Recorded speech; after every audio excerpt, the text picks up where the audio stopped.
Le son? Oui, très bien. Bonjour à tout le monde.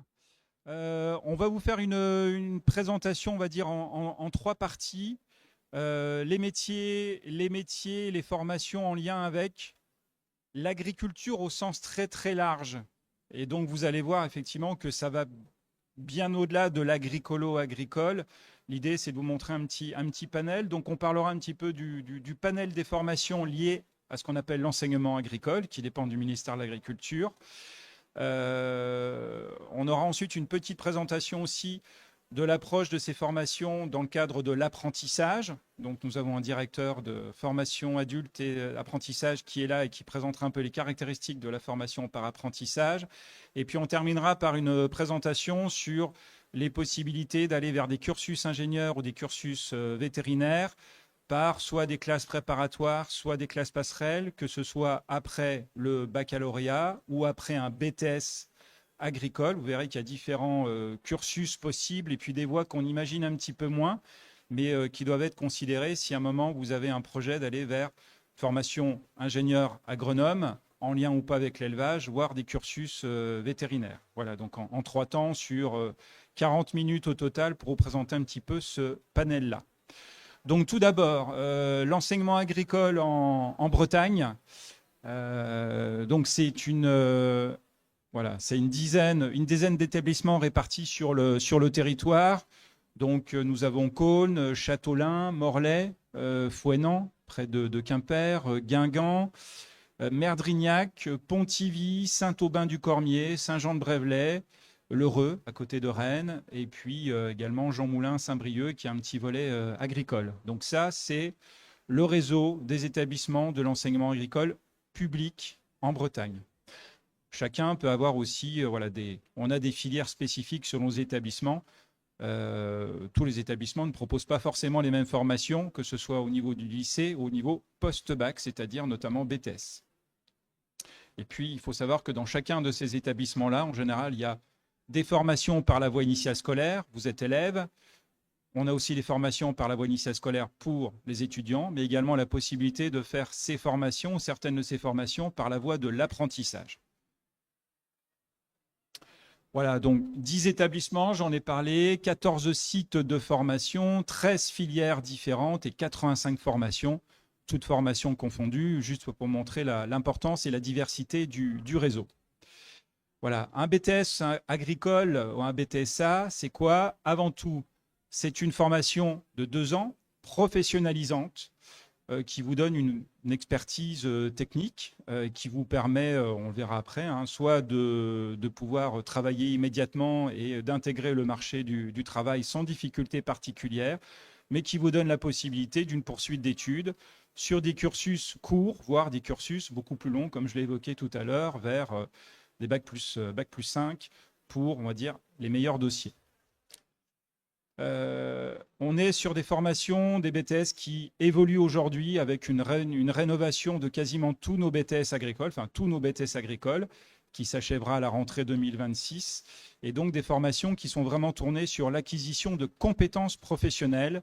Et dans les enseignements, ça se retrouve déjà ou ça se retrouvera pour les BTS en cours de rénovation. Et ça, c'est important parce que ça vous donne une lisibilité et une meilleure compréhension de ce que vous apprenez, à quoi ça sert et quelles compétences ou quelles capacités ça vous donnera plus tard.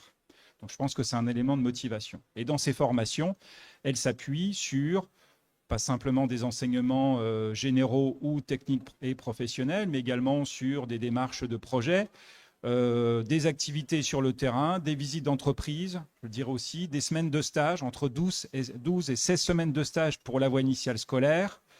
La partie apprentissage sera précisée après. Donc des formations particulièrement appliquées, concrètes, et qui vous donnent de vraies compétences pour ou une insertion sur le marché de l'emploi ou une poursuite d'études.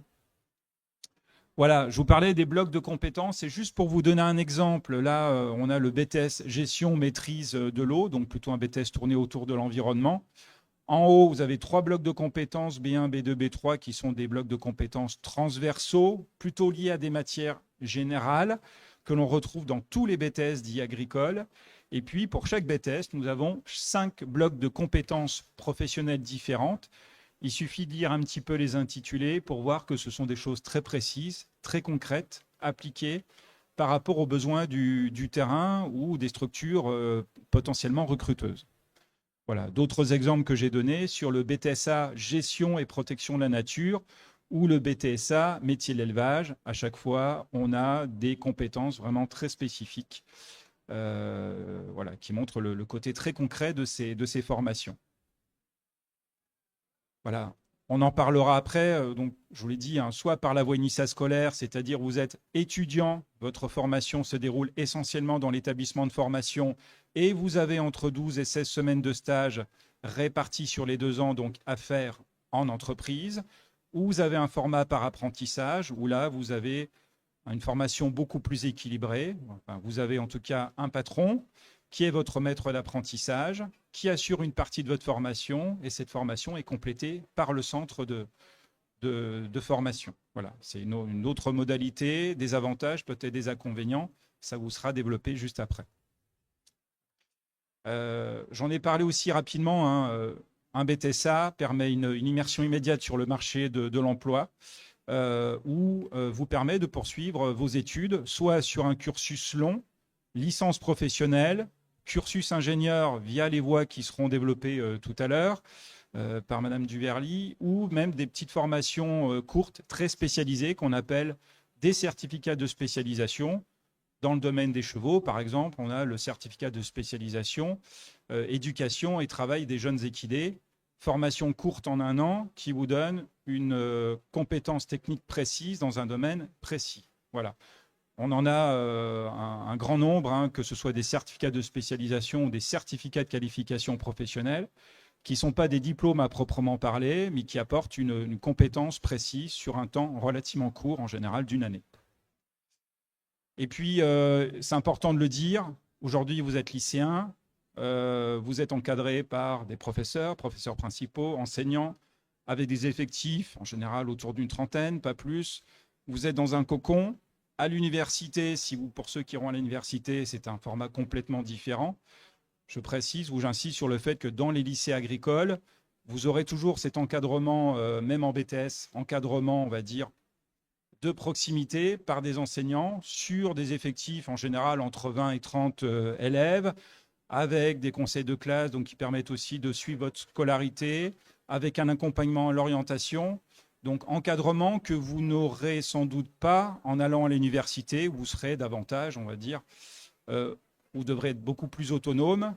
Donc voilà, là, un BTS, vous êtes étudiant. Le faire dans un lycée vous donne aussi les avantages d'un encadrement individualisé, et pour certains, ça peut être effectivement sécurisant.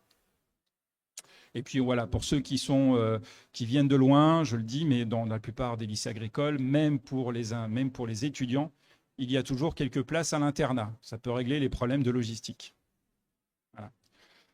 Pour intégrer un BTSA, déjà, comme toute formation, il faut être motivé, être en phase avec entre, on va dire, le projet professionnel et la formation demandée. Le risque, dans le cas contraire, c'est des situations de décrochage.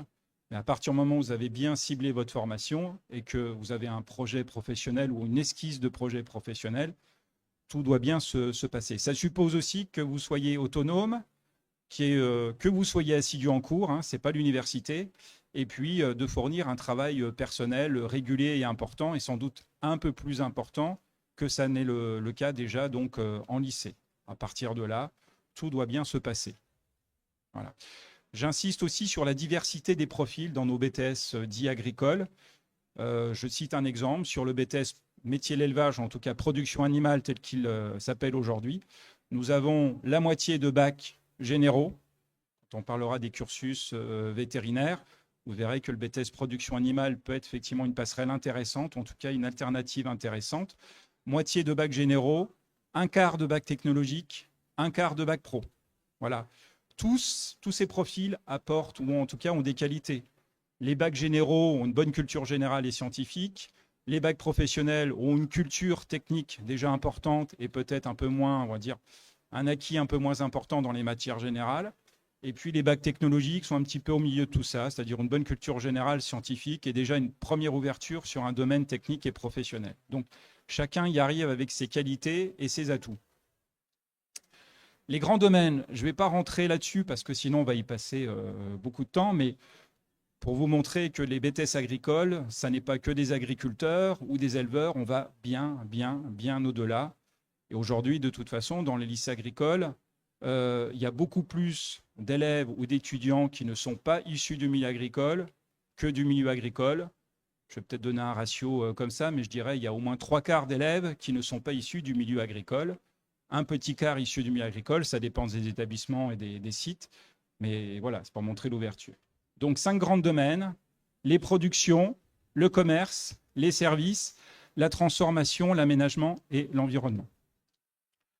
Voilà, dans les productions, ça peut être les grandes cultures, ça peut être l'installation en exploitation agricole, ça peut être l'agriculture dans les régions chaudes, l'élevage, tout ce qui tourne autour du végétal, l'horticulture, les fleurs d'ornement, la viticulture, l'œnologie. Alors, toutes ces formations ne sont pas forcément dispensées dans la région Bretagne, mais je vous donne un panel exhaustif de tout ce qui peut être fait. Voilà.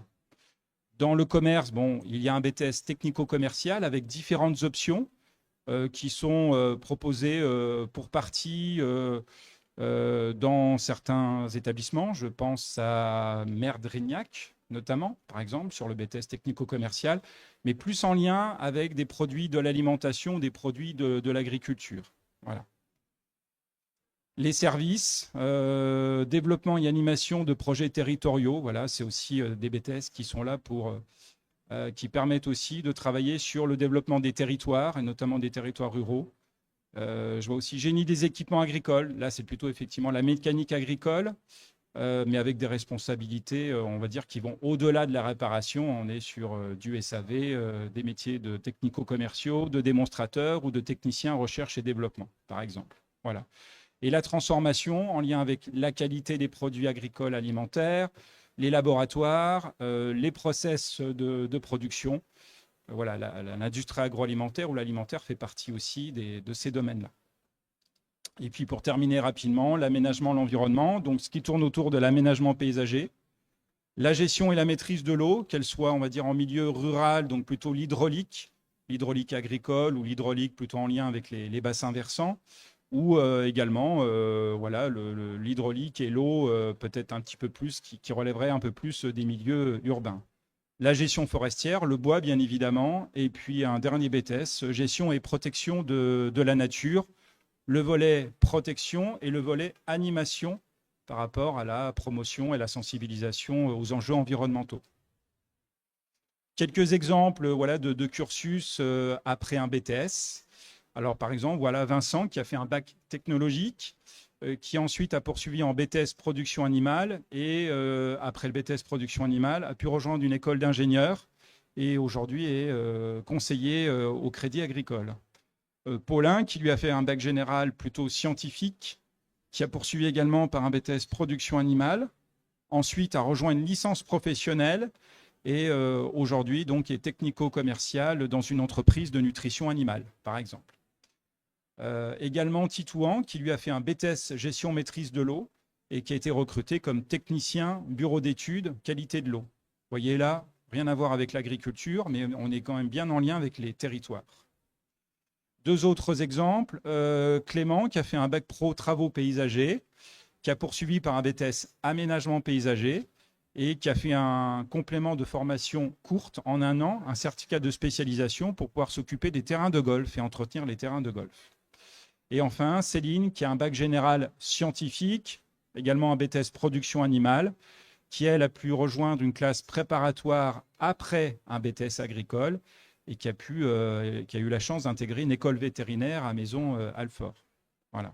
C'est pour montrer qu'avec un BTS, on continue aussi ses études où on peut facilement intégrer le marché de l'emploi. Et je terminerai, voilà, on en a un petit peu parlé, j'ai déjà mis l'accent là-dessus, halte aux idées reçues. Ah, donc, on vient pas en établissement agricole parce qu'on est fils ou fille d'agriculteur. D'ailleurs, je pense que parmi vous, il n'y en a aucune ou aucun. Hein. Et on n'y vient pas non plus parce qu'on veut uniquement être agriculteur. Vous avez bien vu que c'était beaucoup plus large. On a bien vu les différents domaines, hein, la nature, l'eau, la forêt, l'agroalimentaire. Bon, le soin aux animaux, j'en ai pas parlé, mais ça en fait partie. La production de végétaux, les laboratoires, tous les métiers du commerce autour de l'alimentation et de l'agriculture. Voilà. Alors, dans les établissements de l'enseignement agricole, il n'y a que des garçons. Eh bien non. Aujourd'hui, je pense que dans les établissements de l'enseignement agricole, au niveau national, il y a moitié filles, moitié garçons. Au lycée agricole de Carnignan, où je suis, il y a 3/4 de filles et 1/4 de garçons. Alors pourquoi? C'est parce qu'il y a aussi la filière du cheval qui attire peut-être un peu plus les demoiselles. Mais si on regarde les BTS agricoles, le BTS production animale de mon établissement, il y a 3/4 de filles, 1/4 de garçons. Je pense que sur le BTS production animale au Reux, au lycée agricole du Reux, on est dans la même configuration. Sur un BTS qui est un peu plus agricole, le BTS Axe, analyse, conduite, stratégie de l'entreprise, on a moitié filles, moitié garçons. Donc même en BTS agricole, quel qu'il soit, les filles sont présentes. Voilà. Et puis je terminerai, voilà, les BTS agricoles ne sont pas des formations qui sont de bas niveau. Hein. C'est un bac +2 qui donne une véritable expertise, une reconnaissance, qui permet d'avoir des missions et des responsabilités, y compris d'encadrement. Qui permet aussi, je l'ai dit, des poursuites d'études. Donc, ça montre le potentiel de ces BTS. Donc, c'est aussi une voie, ce sont des voies d'avenir, voilà, dans les domaines qui sont les nôtres. Les journées portes ouvertes vont bientôt démarrer. On pourra vous remettre, si vous le souhaitez, on a un petit prospectus avec toutes les dates des journées portes ouvertes de nos établissements. Là, je les ai remis globalement, voilà, fin janvier, voire mi-janvier et encore au mois de mars. Il y aura plusieurs portes ouvertes organisées dans l'ensemble de nos établissements de l'enseignement agricole public. Voilà, et puis vous avez une porte d'entrée aussi qui est donc alors Braise Formagro, qui est le regroupement des établissements de l'enseignement agricole public de Bretagne. Vous avez un site internet braiseformagro.fr dans lequel vous pouvez retrouver l'ensemble des formations qui sont proposées en Bretagne, filière par filière ou niveau de formation par niveau de formation. Donc, n'hésitez pas à y aller. Et maintenant, je vais passer la parole à mon collègue qui va vous présenter un petit peu plus précisément ces formations, mais dans le cadre d'un apprentissage. Merci. Bien. Alors, vous avez vu toutes les formations de l'enseignement agricole, là, donc qui vous ont été présentées, tous les BTS. Il y a, mon collègue vous a parlé de deux manières de vivre ces formations, soit en étant effectivement étudiant, dans le cas d'une formation scolaire initiale, c'est-à-dire que vous êtes étudiant et vous faites des stages, stagiaires, soit la possibilité de devenir apprenti. Et donc, lorsque vous devenez apprenti, ben vous devenez salarié de l'entreprise. Vous avez un employeur. Vous êtes salarié à la fois quand vous êtes en entreprise, mais également quand vous êtes au centre de formation d'apprentis. Vous avez ce statut qui est là, que vous choisissez, et donc qui est continu en entreprise et au CFA. Et souvent, c'est ce que je dis aux jeunes. On pense que quand on vient au CFA, on récupère un peu la casquette d'ancien lycéen. En réalité, le jeune qui vient, même s'il a 18 ou 19 ans, il est salarié, donc il a des obligations de salarié. OK ? Alors, on a vu qu'il y a ces deux statuts possibles dans ces BTS qu'on vous a présentés. Je dirais que tous les deux correspondent à un choix. Le choix que vous allez faire, c'est un choix qui est personnel, qui est différent, dans le sens où effectivement, si vous êtes salarié, ben, vous avez un salaire. Donc, quand vous serez, si vous êtes apprenti, eh bien, vous êtes amené à percevoir un salaire de la part de votre employeur en fonction de votre âge. Donc là, si vous avez tous 18 ans à peu près, voilà, 18-19 ans. Donc si c'est du BTS, ça sera votre première année de formation au BTS. Peut-être qu'il y en a qui sont apprentis aussi déjà aujourd'hui, non ? Personne ? Donc ce sera votre première année d'apprentissage. Vous aurez 18 ans, il y a une colonne. C'est la colonne au milieu, 2. Et là, vous allez toucher un taux, un pourcentage du SMIC. Voilà, ça sera votre premier salaire, premier contrat. Et à 18 ans, de mémoire, sur un premier contrat d'apprentissage, on est entre 600 à 700 euros net mensuel. Sachant que vous êtes en alternance 15 jours en entreprise et 15 jours au CFA. Donc c'est vraiment cette particularité que vous êtes salarié. Et donc que vous avez les droits et les devoirs de salarié. Par exemple, une chose toute simple, c'est que si jamais demain vous êtes apprenti, vous devez voir avec votre patron, votre employeur, les temps où vous voudriez prendre des congés, par exemple. Puisque vous n'avez plus que 5 semaines de congés. Plus de vacances scolaires. OK ? Lorsque vous vous déplacez, si jamais vous avez un rendez-vous médical, c'est bien de le dire au CFA, mais nous, on vous encourage et on signale aussi à l'apprenti que c'est auprès de son employeur qu'il doit demander une autorisation d'absence. Parce qu'il est salarié, etc., etc. OK ? Et nous, en tant que centre de formation, on a des obligations. Des bilans d'assiduité qu'on envoie aux employeurs, des bilans de formation, des rencontres avec les employeurs. Voilà. Vous êtes vraiment de jeunes salariés. Je crois que j'ai à peu près tout vu, je ne vais pas être très long. Vous avez des questions ? Mademoiselle ? Il y a une question ? Non, ça va ? Tout est clair ?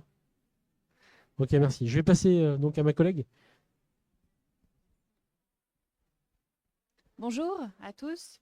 Alors l'enseignement agricole, il regroupe également les études en école d'ingénieur et en école vétérinaire. Alors pour les écoles d'ingénieurs, ça va être ingénieur dans plein de domaines possibles, que ce soit ingénieur agronome, dans le domaine de l'agroalimentaire, de l'environnement, de l'eau, voilà, il y a plein de domaines possibles. Le réseau Polytech, Archimède et donc également les écoles vétérinaires.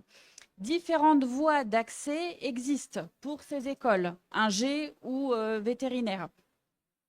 La plus connue est la classe préparatoire BCPST, d'accord. Donc pour des jeunes qui sortent de bac général, on va avoir également une entrée post-bac via Parcoursup dans les écoles vétérinaires, voilà, sur dossier notamment. On va avoir également un concours via l'université en sélectionnant une licence qui vous permet ensuite de passer le concours agro-véto. Ensuite, il y a la voie d'accès via les DUT. Et puis, on a deux autres voies qu'on va plus développer aujourd'hui. Une voie de concours via une classe préparatoire technologie-biologie qui est dédiée en fait à des bacheliers qui sortent du bac STL, sciences et technologies de laboratoire, ou STAV, sciences et technologies de l'agronomie et du vivant. Donc là, on est sur une classe préparatoire de 2 ans, voilà, qui accompagne les jeunes dans la préparation au concours et qui leur permet ensuite d'intégrer soit ingénieur, soit vétérinaire. Donc ça, c'est la première possibilité. Et ensuite, on a pour les élèves soit de bac technologique, soit de bac pro, soit de bac général, d'intégrer un BTS, voilà, donc un BTS agricole, quel qu'il soit, ou plus spécifiquement le BTS production animale pour les jeunes qui souhaitent intégrer une école vétérinaire. Donc via Parcoursup, les jeunes candidates sont admis en BTS. Et en fait, en deuxième année de BTS, avant même de passer le BTS, les jeunes passent le concours agro-véto. Ils passent ensuite leur BTS. Et donc, s'ils ont obtenu leur BTS et s'ils sont admis à ce concours agro-véto, ils intègrent une classe dite passerelle, agro-véto post-BTSA, BTS, pendant 1 an. Alors, il y a 10 classes passerelles en France, dont au lycée du Reux, au campus Mono. Et donc, vous allez avoir une année de remise à niveau où on va avoir dans chaque classe constituée d'à peu près une quinzaine de jeunes, une partie de la classe avec ce parcours agro, qui est sûr d'intégrer une école d'ingénieurs, d'accord, donc dans les divers domaines, et une partie de la classe qui intégrera ensuite une école vétérinaire, d'accord. Voilà, donc il y a des cours en tronc commun et des cours spécifiques selon les deux parcours. 2 sessions d'examen lors de cette année qui va permettre de classer en fait tous les jeunes de classe passerelle de France. Et ensuite, à partir de ce classement, les jeunes pourront choisir ou non l'école, donc soit ingénieur, ou l'école vétérinaire qu'ils souhaitent intégrer. Voilà, ces 2 sessions d'examen servent à ça, pour au final choisir ou non son école. Voilà. Si les jeunes souhaitent intégrer une école d'ingénieur en apprentissage, ils vont passer le concours en deuxième année de BTS Et dans le cas où ils sont admis au concours, ils n'intégreront pas la classe passerelle, ils intègrent directement l'école d'ingénieur par apprentissage. Mais s'ils souhaitent intégrer l'école d'ingénieur par la voie scolaire, donc étudiant, ils passent forcément, comme pour les jeunes vétos, par la classe passerelle pour 1 an. Voilà. Est-ce qu'il y a des questions? C'est clair?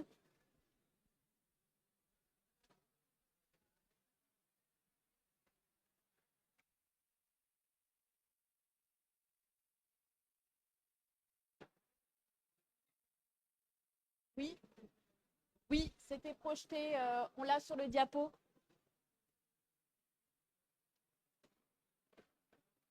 L'autre, voilà. Ici, vous avez les dates pour les portes ouvertes. Donc, par exemple, pour les 2 classes préparatoires, donc c'est au niveau du RE. Le BTS production animale pour les parcours véto, donc vous l'avez dans divers établissements, Guingamp par exemple, le RE et Cône en apprentissage. Sinon, on a les plaquettes qu'on pourra vous distribuer. Voilà.